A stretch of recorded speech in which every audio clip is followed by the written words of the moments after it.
So the Chiefs are about to make several moves. Some will be surprising, some confusing, a couple might even catch us completely off guard. Well, in today's video, I'll process through several scenarios that could play out during roster cutdowns tomorrow as I give my final 53-man roster projection. So let's talk about it. But first, how about those? All right, so tomorrow, Tuesday, August 26th, by 3 p.m. Arrowhead time, the Chiefs have to have their roster from 90, 91 if you count Jason Godric, the international pathway player, to 53. And this is my final projection. I don't love every single thing that I had to do here. You have to force it sometimes based on some moves that they made and how things are trending. I'll break it all down. It's going to be 90-ish% right. We will see how they end up deviating from this. Most of these 53-man roster projections, it's the best guess. You're getting close. You know most of the people. Now you're looking at linebacker 5 or 6, cornerback 6, wide receiver 7, and we're going to break all that down based on a couple of things. I'm going to look at the snap counts from game 3, this last preseason game. I'm going to kind of look at that.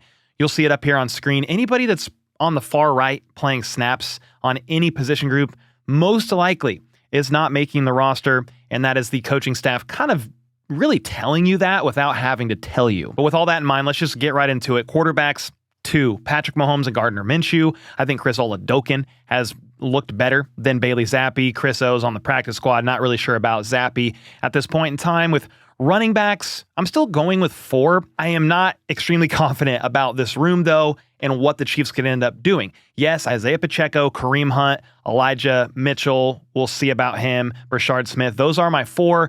The 3 for sure to me is going to be Pacheco, Kareem Hunt, and Brashard Smith. I was pretty encouraged to see how they used Brashard last game. He was working in early with the first team offense. They were targeting him in the pass game. Didn't catch the first one. It was tough. The second one hauled in, got him to the 3. Touchdown happened a couple plays later. I loved that. Elijah Mitchell, if you look at the snap counts, he played after both Pacheco, Kareem Hunt, and then Brashard Smith had a lot of time before Elijah Mitchell came in. And then Carson Steele was late in the fourth quarter. Okay, so that late into the fourth quarter, don't love seeing that for Steele, but you kind of know what you have in Steele and would probably just want to give Elijah Mitchell a little bit more opportunities there. I am going to have Carson Steele off the roster. He hasn't been on any of my initial 53s. It's just one of those things where I think you know what you have in Steele. You have a short yardage guy already in Kareem Hunt, and sure, Steele plays special teams, but you can find that elsewhere. He was out of the top 10 in special team snaps last year, so Steele to me is out. He clears waivers and he's on the practice squad. You can elevate him. You can use him still. He will have value on this team if he can make it to the practice squad, but Kareem's going to do your short yardage stuff. Elijah Mitchell, he has the most guaranteed money in this room. $1.3 million. A couple comments last week were basically saying, hey, Cole, that is pocket change in the grand scheme of things. You're right. Just because Elijah Mitchell has $1.3 million guaranteed, it's the most in the room, it doesn't mean he's safe. The Chiefs just haven't poured a lot of resources into the running back room. One other thing to note, they added Samaje Perine last year on August 31st, cutdown day. Samaje was a veteran. He didn't have to clear waivers. They got the deal done. We could still see something like that happen. A different running back. I don't know where they want to go with it. Could it be a third down back? Could it be somebody to put in right after Pacheco that you can just use more of a workhorse and kind of save Kareem Hunt as more of the specialist, or maybe Kareem Hunt is your short yardage guy and third down back. So a move like that could happen. The Chiefs have been calling around. We don't know. For now, those are my 4. But hey, if both Elijah Mitchell and Carson Steele aren't on this roster and somebody else is, I wouldn't even be completely surprised. For tight ends, I wanted 4 so bad. I wanted Robert Tonyan on the 53, but I don't know how to have him on there based on the defense and some of the other things I had to do. So what I'm saying happens is the Chiefs roll with 3 tight ends, Travis Kelce, Noah Gray, and Jared Wiley, and have a handshake deal with Robert Tonyan. Any vested veteran, so any guy that's played more than 4 years in the NFL on a cheap 1-year vetman deal, that's Robert Tonyan, Mike Pennell, I think Juju is right in that area, safety Mike Edwards. Any one of these 4 guys, maybe there's another one I'm forgetting about, could have like a handshake deal where they don't make the initial 53, they actually get released and everybody's kind of concerned, but they come back onto the roster after other moves are made, or maybe for a time signed to the practice squad. The most realistic situation is one of those 4 that I just mentioned, probably a guy like Tunyon, maybe Mike Edwards. They don't make the initial 53, and then they get added after some other moves are made. It's either that or you have to put somebody that's injured on IR with a designation to return. That could be defensive tackle Omar Norman-Lott, could be safety Mike Edwards. I heard linebacker Jack Cochran's knee bruise is somewhat gnarly, so it could be linebacker Jack Cochran. But this is what I had to do for now in order to get the roster to 53, even though I really wanted Robert Tunyon on there. I think he earned it, deserves a spot, and will most likely find himself on the 53, even if he's not initially on there. Now, wide receivers, 7. I don't think Rice starts the season suspended. That's not the way it's trending. So I've got Rice, Worthy, Hollywood, Jalen Royals. Hope that knee is okay. He could be an IR candidate. I guess he's dealing with some knee tendonitis, but it's too early to really know for sure if they would do something like that. And then Juju Smith-Schuster is 5, Tyquan Thornton, Nico Remigio. Those are your 7. I don't know anybody on the roster that stood out other than maybe Jalen Royals as a kick returner to get Nico Remigio off of this roster. Brashard Smith didn't do it for me on punts yet. Could he?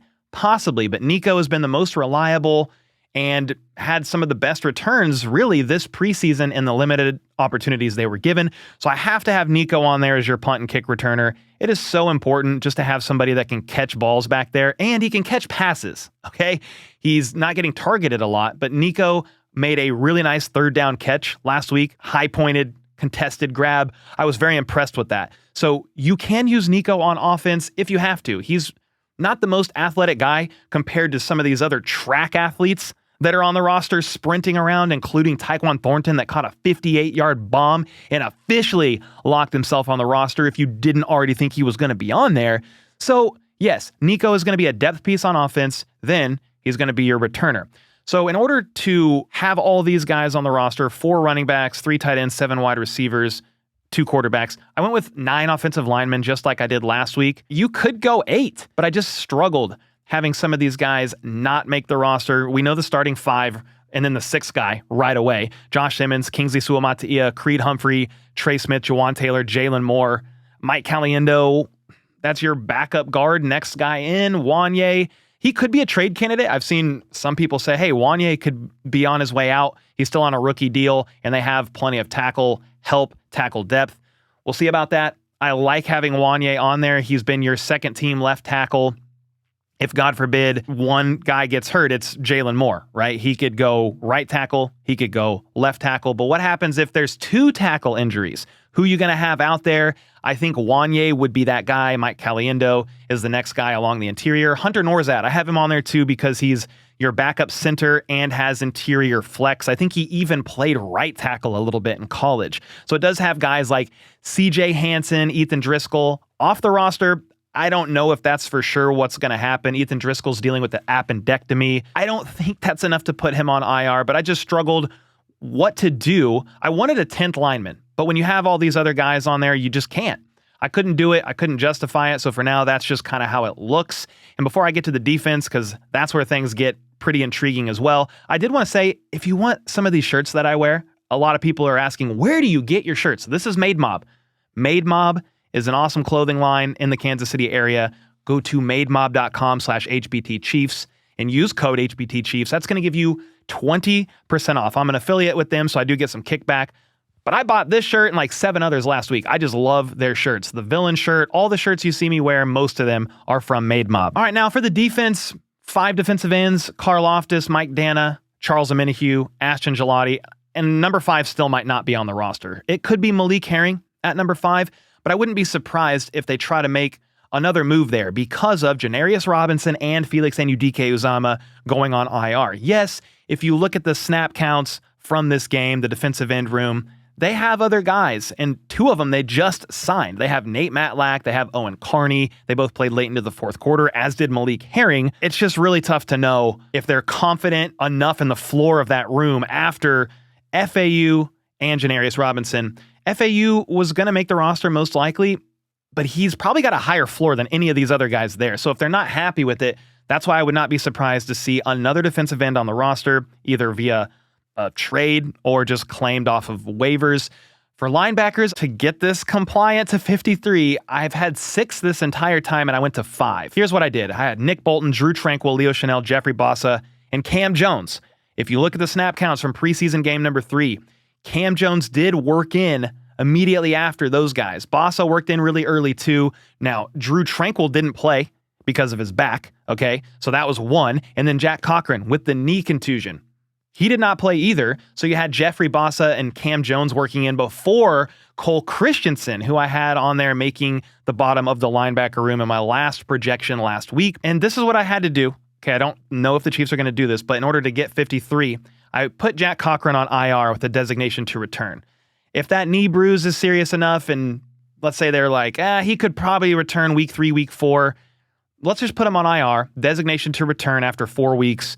It clears a roster spot and allows them to roll with an extra defensive tackle. I'll talk about defensive tackles here in a second, but I put Jack Cochran on IR. Look, if you can't figure out life without linebacker 6 on your roster, you're in trouble. So I don't think that is a huge deal if they had to do that. It could be somebody else. It could be somebody else with one of these injuries that we just don't know. Or again, 1 or 2 veterans like the Robert Tonyan situation that I said, where backdoor handshake kind of a thing. Hey, we're going to release you, and we'll bring you back here after we do some finagling along the roster. Let me get back to the D-line. I want to talk defensive tackles just because it added some complexity here, and that was part of my brain processing what to do with some of these position groups because they added defensive tackle Derek Nottie. Okay, so I do have 5 defensive tackles making this roster. Chris Jones, Jerry Tillery, Omar Norman-Lott, Mike Pennell, Derek Nottie. They went with 5 defensive tackles in 2023 and 2019, so it can happen. Now, Omar Norman-Lott can absolutely be an IR candidate with the ankle. Same kind of a thing. Hey, he might be ready week 3, week 4, but let's just rest him, get that thing right, and then he'll come back fully ready to go because he injured it early in training camp. Re-aggravated it preseason game number 2. Who knows? Those things can linger for quite a while. So he could very well be an IR candidate. They actually then roll with 4 defensive tackles instead of 5. And I like having 6 linebackers more than how I have it right now because Drew Tranquill with the back and Jack Cochran, both a little bit banged up. In theory, you get somebody else like Cole Christensen or somebody in the back end of that room. But we don't know what the Chiefs are going to do. We're on the outside. I'm on the outside looking in as a fan, just like you guys are. But that's how I have it. 5 defensive tackles, Chris Jones, Tillery, Omar Norman-Lott, Mike Pennell, and Derek Nottie, who they just traded for over the weekend. In case you're like, what the heck is Derek Nottie's name doing on this list? They traded for him yesterday. From the Jets, what the Chiefs did is they traded Sky Moore, used that pick to trade for Derek Nottie. Sky Moore was traded for a 6th and 7th round pick swap in 2027. The Niners went and grabbed him. The Derek Nottie trade is a conditional 6th and 7th round pick swap in 2027. That means Derek Nottie has to play 25% of snaps, or there's conditions. If he doesn't meet those conditions, if he doesn't play enough of the snaps, whether it's a count, a percentage, whatever it is, that pick swap does not even have to happen.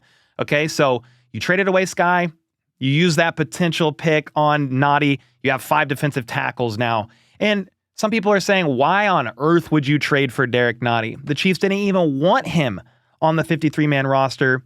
That's why they didn't sign him in the offseason. So why are you going to give up a potential pick to go and get him? Well, what that tells me is with Omar Norman-Lott kind of banged up, Mike Pennell, you have to preserve his snap count a little bit. The guy's 34 years old. Chris Jones is 30. It's good to have guys in there that you can rotate, even though Derek Nottie is not going to be your game wrecker. He's not going to be racking up pressures and sacks all the time. He's only had 3 sacks in a season as a career high. He's really a run stuffer. People are pulling his PFF grades right now saying, look how bad he is. He's been getting worse every single year.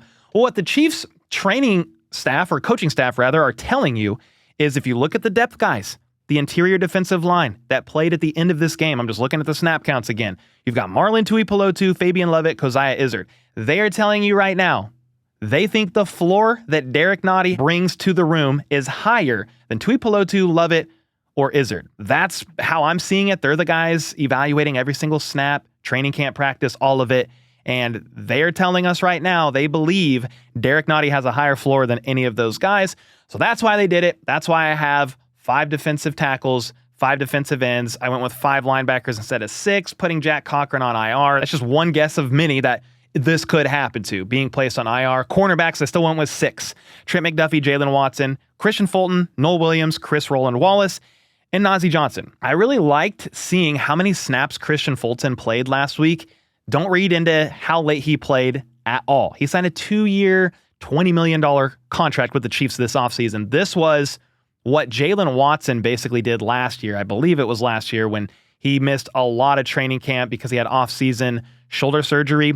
This was either last year or 2 years ago, but he played a lot late in the preseason just to get his conditioning up and get ready, get ramped up for week 1 for real football, because a preseason game is pretty real football. It's a televised scrimmage, but it's real enough. So Christian Fulton played late, but I thought he looked really good out there, and I'm excited for him. Joshua Williams, because Najee didn't play, he was working in, but it was late in the game. You're talking Josh Williams, Kevin Knowles, Hearn, Smith, Carter. I don't think any of those guys are making the roster. Josh Williams is right on the edge there.